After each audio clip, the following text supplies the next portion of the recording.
OK, so let's do one final example.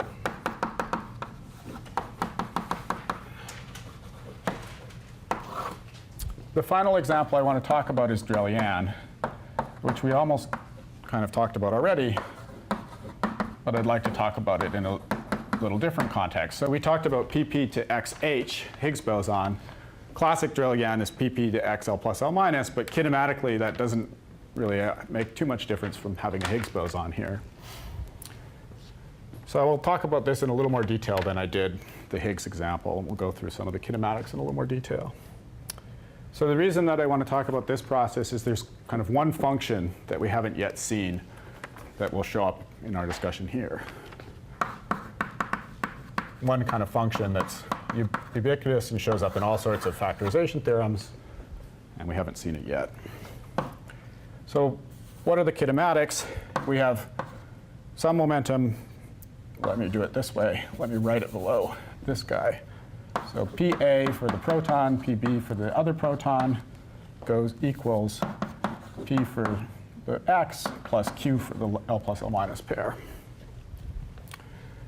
So what are the important variables? Well, there's the center of mass, energy of the collision. That's just S in Mandelstam variables, but I'll call it ECM.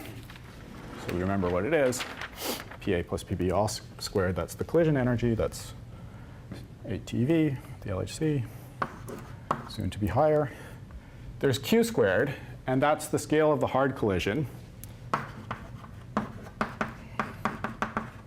So the hard collision scale is not the center of mass energy. You take a parton out of each proton, and those collide, and they carry a fraction of that energy. You can see how much you have by looking at how hard the leptons are, and that's Q squared. It's useful to talk about a dimensionless variable, which is tau, and that's the ratio of these two variables, which is always less than or equal to 1. And then you can talk about the rapidity of the leptons, and you can write that in a kind of Lorentz invariant looking way by having a pb.q and a pa.q. So using capitals. So this is like this variable is like the theta for the leptons. So theta q.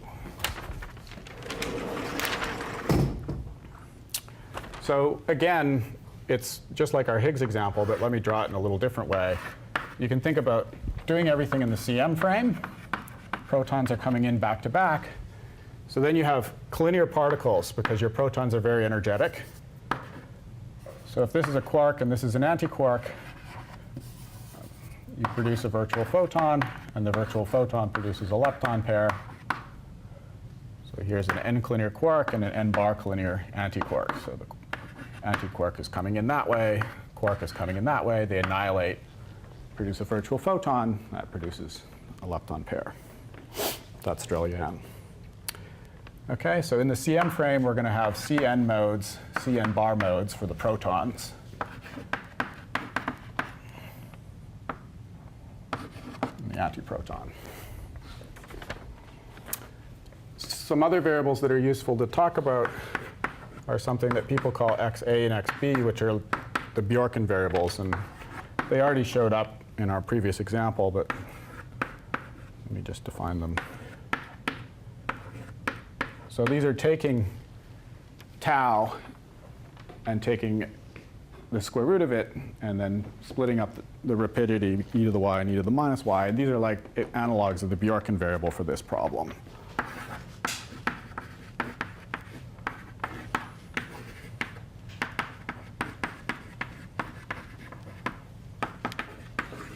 And it's actually these combinations that are showing up here. So if you put in what tau is, that's explaining what these arguments were. They're just the XA and XB.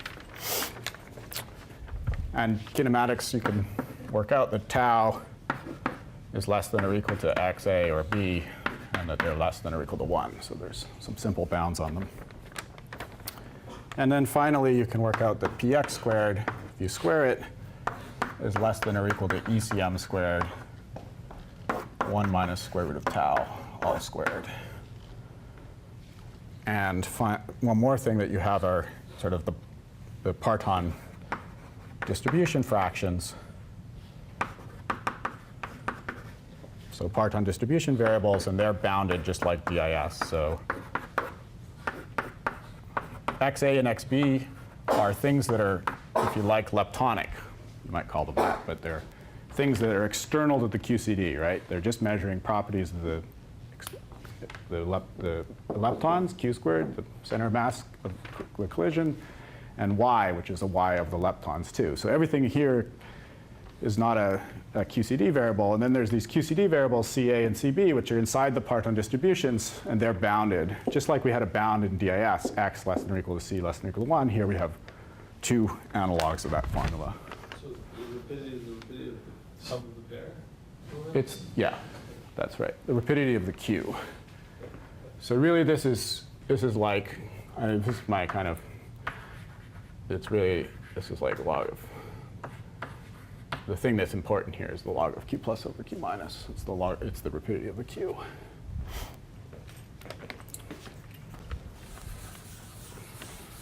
Basically.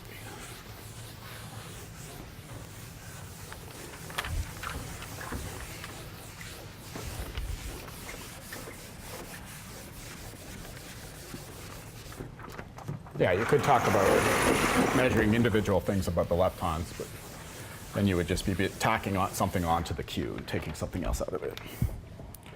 All right, so what kind of, so you know, this is just some kinematics. What kind of limits do we want to think about? So we already talked about one example where we would measure Q perp. That's what we were doing in the Higgs case. And I'm not going to talk about that case. I'll talk about 3 other cases. So if we didn't measure Q perp, then there's kind of 3 different things we could do that I'll talk about.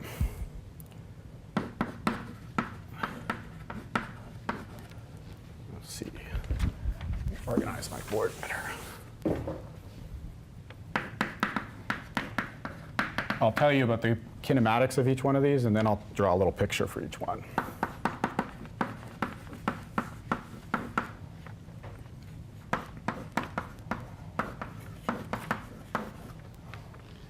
So in the inclusive process, this is the analog of what we did for deep inelastic scattering.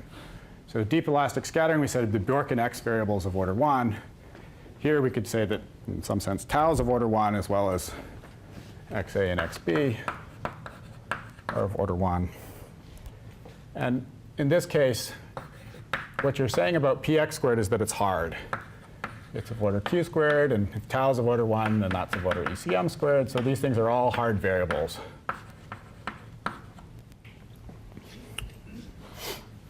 And in this case, the way you should think about what's happening in the process is the following picture.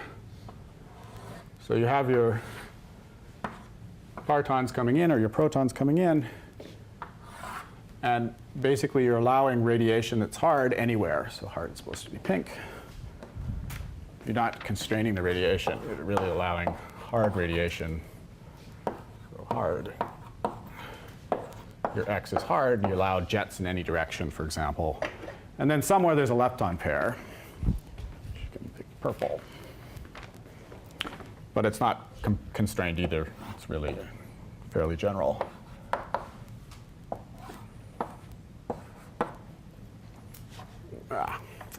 My picture's too big. I'm going to run out of room. Oh well. We'll do this. So I want to draw analogous pictures for the other cases. So in the endpoint, you're taking a different limit. What you're doing is you're taking this tau goes to 1. And you can see from over here that if tau goes to 1, that forces XA and XB to go to 1.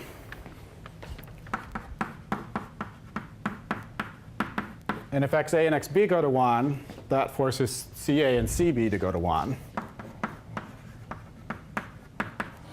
So you're really talking about probing the proton in a very special kinematics where everything is going to 1, and you're basically, in the hard collision, you're forcing all of the energy to go into the parton that's colliding.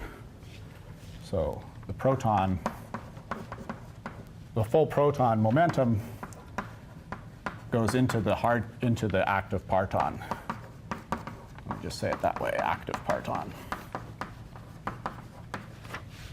So that changes the picture because it also, if you look at it, so when tau goes to 1, it says the outgoing energy, the full ECM squared, is going into Q squared, which is the leptonic variable. So all the energy is coming in on the partons and going out on the leptons. So you don't have hard radiation like this anymore. The only thing that you could possibly have is soft radiation. So in this case, what happens is this picture, just make my lepton a little shorter, changes. You still, of course, have these incoming guys, but what happens is that everything outgoing is soft. So green. You have soft radiation.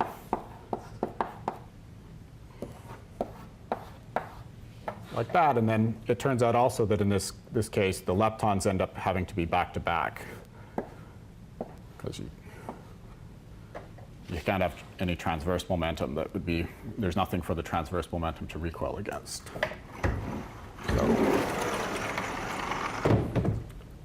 So that's a possibility.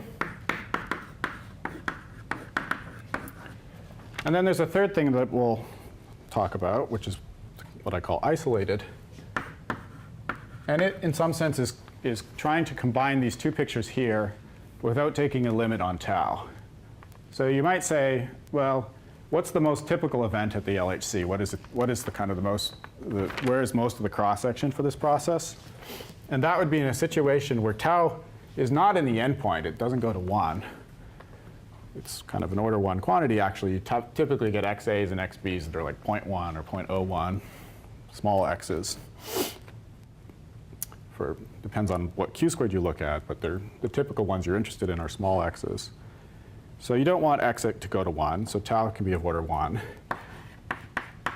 But if you ask what the most probable thing for the px to do, if you have these collinear particles coming in and they start radiating, well, they like to radiate collinear particles. So the most likely thing that will happen is that you'll get collinear radiation from the incoming particles. And you can look at that by studying the following situation, where you constrain px squared to be 2 ISR jets. So the picture, we'll talk about how we do that in a minute, or one way of doing it. So the picture would then be as follows. We have these incoming guys, which now I'm going to try to draw some radiation for. So pick some colors. So here's a collinear guy in one direction. Here's a collinear guy in the other direction. And they can radiate. They radiate prior to the hard collision here. So you're getting some jets from these guys that look like this. And then from this guy, this symmetric thing, like that. And then in the central part of the collision, you just allow soft radiation.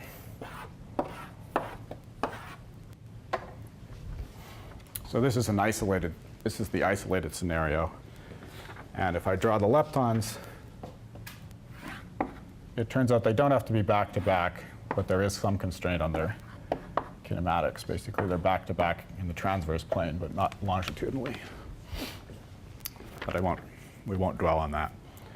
Okay, so this is a sort of third kinematic configuration. So even though we're interested in one process, we've already just described to you 4 different ways that you could think about looking at it. And those 4 different ways will lead to 4 different factorization theorems, because it's a different kinematic setup. The first one was PT of the Higgs. That led to this rapidity divergent type factorization theorem. Inclusive, we'll talk about in a minute what it looks like. Endpoint and isolated, they all will have different formulas for the factorization theorem, and that's because they look different. I really should say that this is ultra soft, not soft. And so this is ultra soft too here. It's ultra soft. This is some CN radiation, and this is CN bar. All right. So we'll see how far we get. OK, so let's start with inclusive.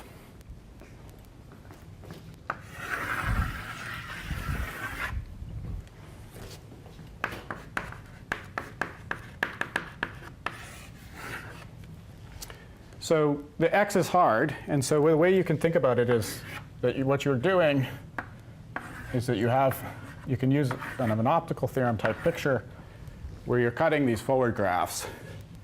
These are the leptons here, which are the things in the final state.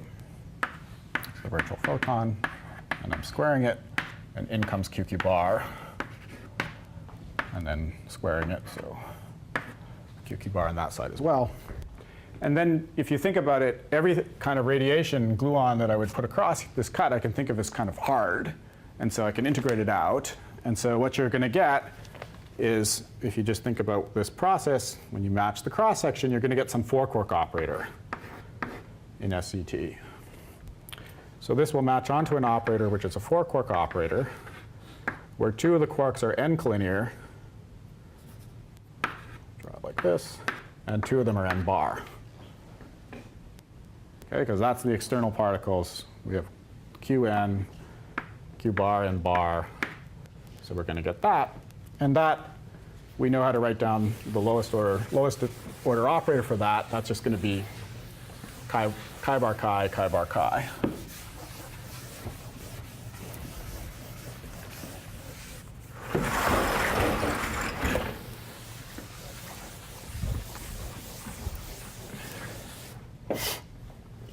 So we have a 4-quark operator in scat.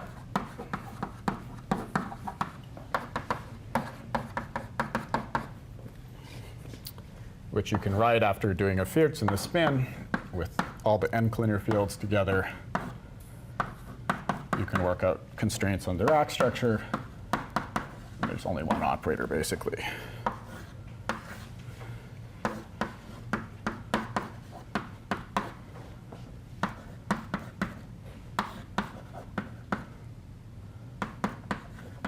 It's not quite true. So you could have a gluon operator, an operator with 4 gluon fields. That's the analog of this one. Then you would have to have some higher order diagram in order to take those gluons and attach a photon. There'd have to be a quark loop inside the hard function, but you could also have a gluon operator with 4 B's. So let me just say there's also Bn, Bn, Bn bar, Bn bar. So you don't have a color octet structure, no TA, TA. And again, that's like our B to D pi example, where if you had that structure, it would vanish when you take matrix elements. So there's no TA, TA. There's constraints on the color contractions. Here, there'd have to be, these guys would have to be contracted. Those guys would have to be contracted. You can make the field redefinition. The field redefinition, the Y's would cancel out, so there's no ultrasofts here at leading order. And if you take these matrix elements of these objects, you can kind of guess what they're going to give. This is just giving a PDF. Each of these are giving a PDF. And they're the regular PDFs, the standard ones. Because we didn't measure a perp momentum, we just get standard PDFs. So some parton inside the proton, which would be a gluon from these guys, gluon PDFs, or quarks from these guys. And it depends on some x, some mu. X could be XA or X could be CA or CB. So let me just write CA. And that's really all you get. So you have a hard function and then 2 collinear parton distribution functions. So the cross section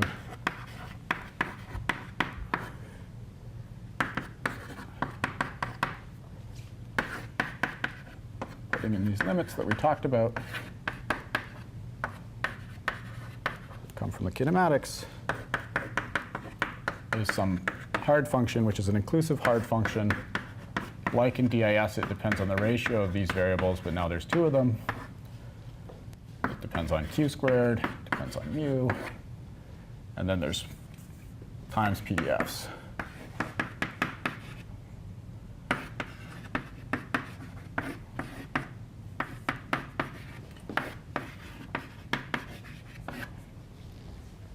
There's an important caveat here, which is if you want to derive this result, you have to make sure that the degrees of freedom I've told you were the degrees of freedom are the right ones. So what did I tell you? I told you we have CN, CN bar, and ultrasoft, right? And that from the kinematics, it's a Scat 1 problem. Turns out there's one other type of degree of freedom that you could worry about, and that's called the Glauber-Gluon. And to derive this, we must know that that doesn't matter.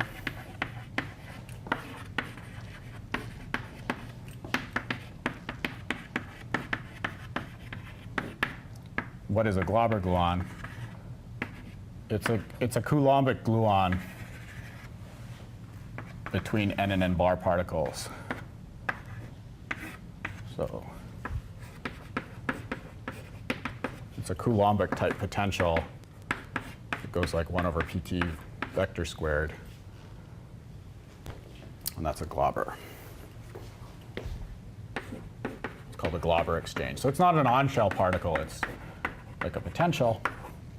But you have to know that those actually are irrelevant in order to get to this formula. So there's a little more work involved, which I'm not going to talk about. OK, and that's going to be true, actually, of all the other cases that we do as well. So what about this threshold limit? How does the formula change? Well, you could think about how the formula changes is it's really a change of this h in the threshold limit, because what's happening is that you're constraining the pink radiation and making it green. Let me go keep my pictures.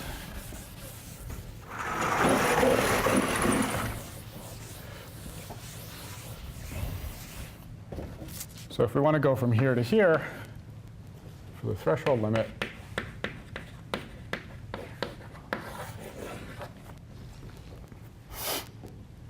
then only certain terms, if you like, in the Hij are included. So if you wrote out that function, really what it corresponds to is that only the most singular terms in the variable 1 minus tau, in these 1 minus type variables, are included.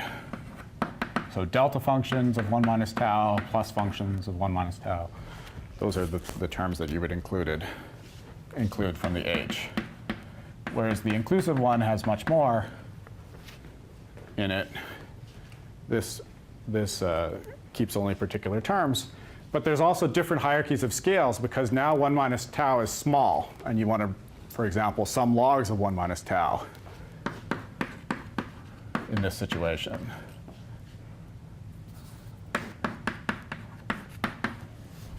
And that's what the factorization theorem in this threshold region does for you. So the Hij inclusive gets turned into the following. So this is the modification of the factorization theorem. So there's a soft function for that soft radiation. And then there's a different hard function.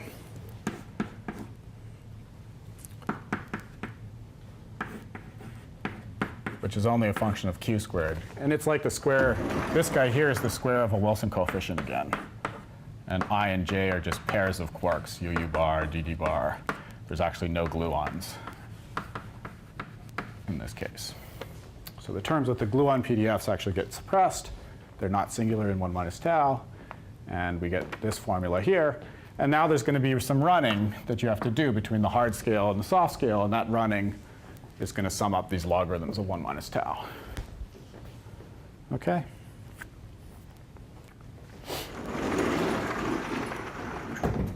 So I'm not going to go through that in any more detail. I'll spend a little more time on this one. So what about isolated Brillouin? This one is a little bit different than the other ones, because we have to measure something about the process to know that it looks like this. If we really want to drive a factorization theorem. Here we were measuring tau. But now I'm telling you I don't want to measure tau, yet I still want to distinguish. So I don't want to measure tau. I don't want to constrain it to be close to 1. But I still want to distinguish between these two, right? And if I'm going to distinguish between those two situations, I need to measure something else. And we can do we can measure something that's exactly like what we did when we did E plus E minus to dye jets, because this is really like dye jets, but they're just initial state jets rather than final state jets. So that's what we're going to do. We only have 4 jets. We have tau that's generic, so the C's are not being forced to go to 1. And so we need something that we can observe to do that. And here's what we can do. Let's do something that's the analog of E plus E minus to dye jets, but in this, for these initial state jets. So we say that Px is a sum of momentum in 2 hemispheres. The hemispheres A and B are just the dividing line of the center of mass of the collision. So very simple, perpendicular to the beam axis. And then we just say that BA plus, so this is just a 4 momentum decomposition, but we can look at BA plus, which is like dotting the n vector for one axis into BA, and that's a sum over particles in one of the hemispheres. And then likewise for B.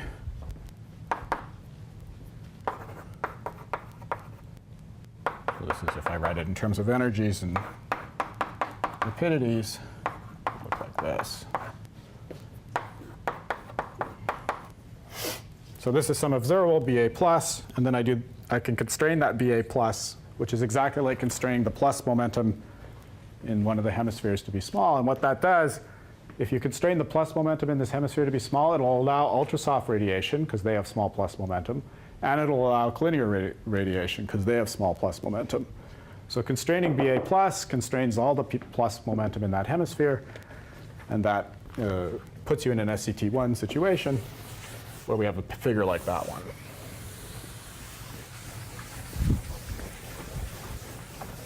So rather than constraining the purple momentum, we constrain the plus, and then we get SCET1.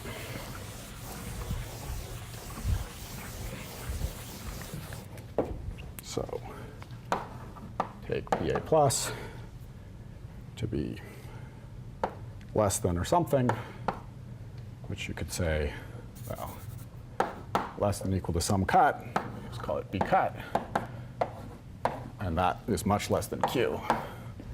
And then we do the same thing for B plus, which we define as NB, which is NA bar.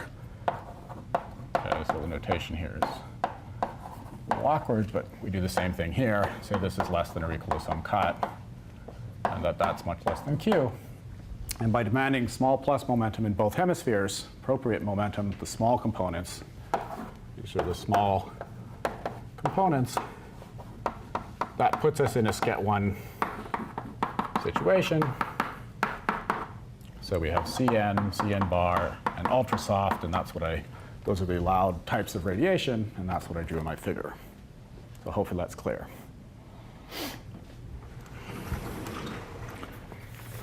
All right. So what does the factorization look like in this case? Well, you have 2 types of things that are collinear, if you look at the figure.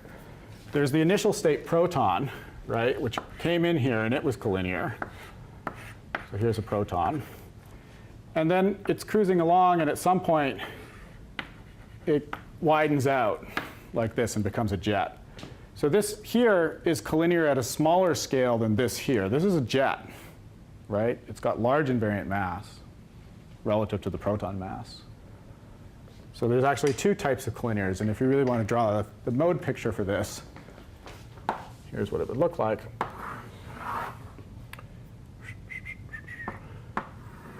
So here's our collinear hyperbola, CN, CN bar. We have an ultrasoft hyperbola. And then somewhere we have a lambda QCD hyperbola. And there's protons that sit on the lambda QCD. So this is like PN bar, if you like, or give it a different name, PN. And then there's hard modes. So what we'll do is we'll not really worry about distinguishing these. We'll think of them all together. So we'll just have SCT1, where we have ultrasofts here, a CN and a CN bar. But then we'll later have to worry about factoring the, this includes the jet. This is the linear jet. And this is the proton, right?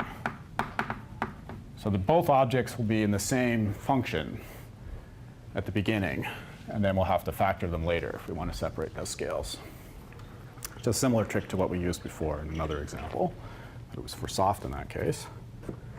So if we just keep these guys together, then it's just a sket one. Just have these modes, go through the factorization, and this is what we get.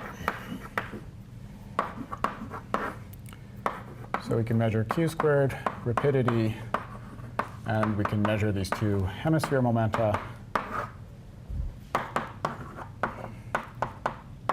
The hard function is again the square of a Wilson coefficient. Just as it was in the threshold case.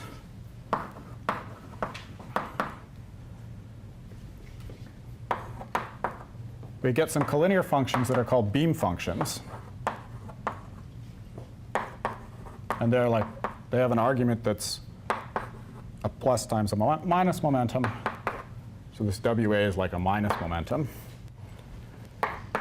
They have a Bjorken x variable, and they have mu. There's one of these for each direction.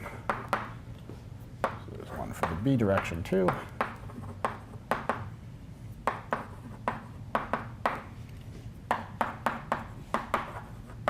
And then there's a soft function. And it's a hemisphere soft function. It's really exactly analogous to the soft function that we had in E plus E minus the dijets, except that the Wilson lines are incoming instead of outgoing. So it depends on 2 plus momenta mu. Okay, so the factorization theorem involves these b's, which are called beam functions. So this is a beam function for parton I. And parton I could be a quark or a gluon in this case. Well, sorry, parton I here will be a quark, actually. In this case, quark or Q or Q bar. But you have analogous functions for gluons as well that would come in, for example, if you were doing Higgs production. So what is this beam function? It's the one object that we haven't seen an example of before. And it's really a matrix element of an operator that we've studied in many different situations. It's just the chi-bar-chi operator with different arguments than we've studied previously. So it's a slightly different matrix element of the chi-bar-chi operator.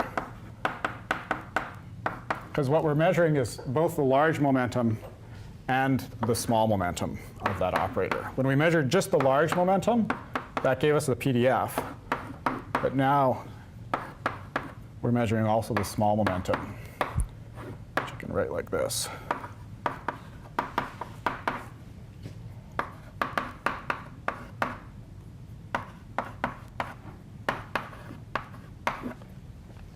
So it's a proton matrix element of a chi-bar-chi operator, where if it was a PDF, this would be 0 and 0, and we just have the minus momentum. But now we're measuring, if you like, the other momentum, which is like a plus momentum.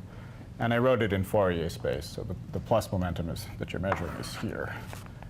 Those are the two variables that are showing up on the right-hand side, as well as the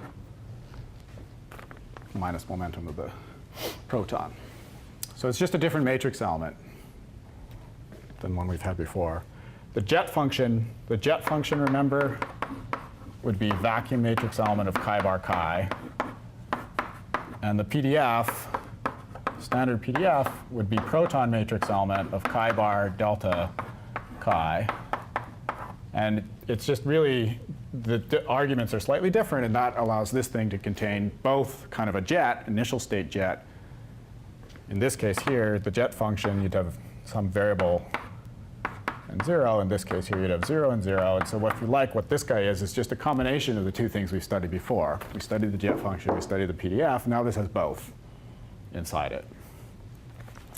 And if we go through this final factorization between there and there, then that's like a sket 1 to sket 2 matching.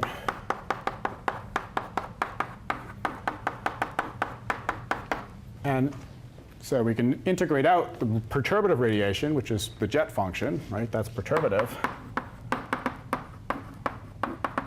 And this is non-perturbative. We can separate those by doing another matching, and that gives a factorization theorem for the B alone that looks like this.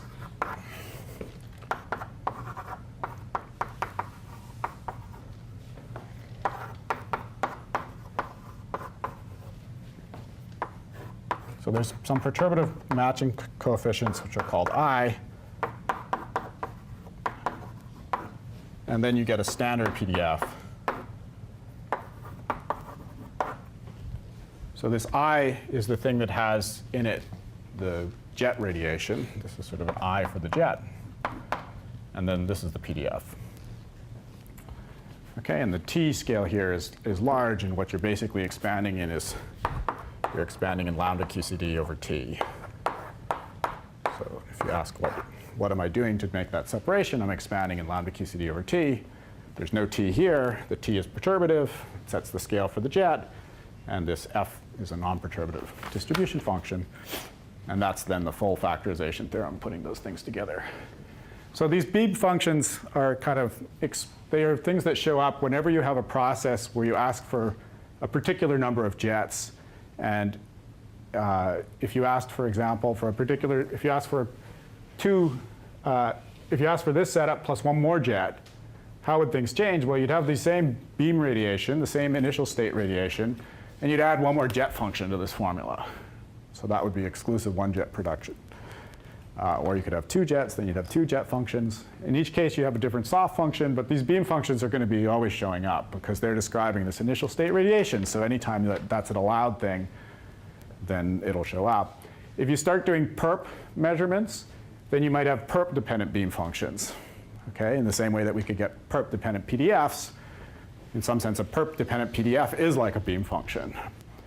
So that's kind of the last function that you need to know about that is kind of a generic thing that shows up with these factorization theorems. And we're out of time, so we'll stop there. And that's it.